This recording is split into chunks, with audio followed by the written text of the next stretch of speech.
So, Dr. Lambert, what do you think is the religious climate on Elon's campus right now?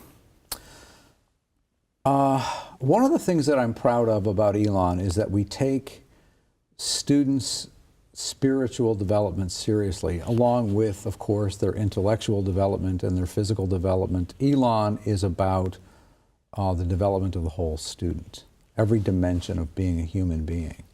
And religion and spirituality is an important part of that. I think we have a vibrant program of spiritual and religious life at Elon, and if you are a Roman Catholic or a Jew or Protestant or Hindu or Muslim or whatever tradition you bring to campus, we are trying to have an environment on campus where you're going to find people like you. There's going to be there'll be a group for you. There'll be a minister or a rabbi or a priest or someone here to tend to the spiritual needs of that community.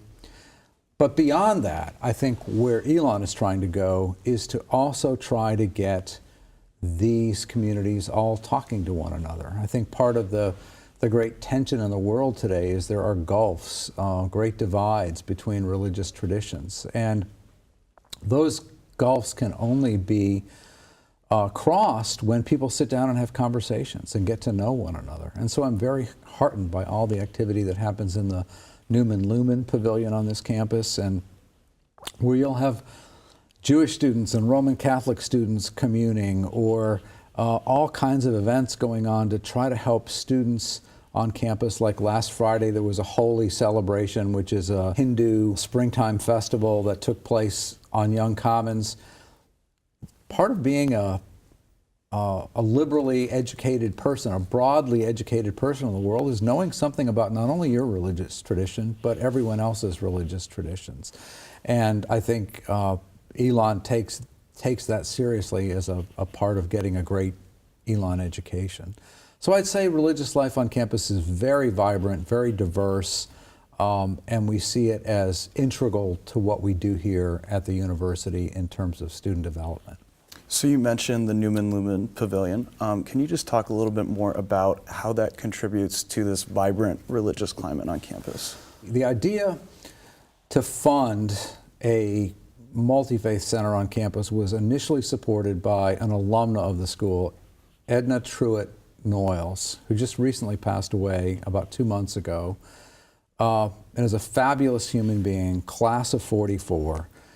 And her words in endowing the center were, I want Elon students to explore their faith and the faiths of others, and then go into the world to lead lives of reconciliation. I think it's a beautiful sentiment, one of the most beautiful things I've ever heard.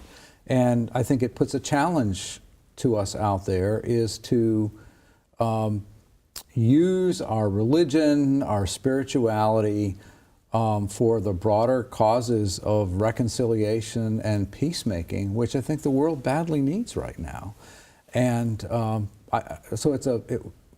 gift, I think, came with that beautiful and powerful expression, and we take that seriously. We try to live that out.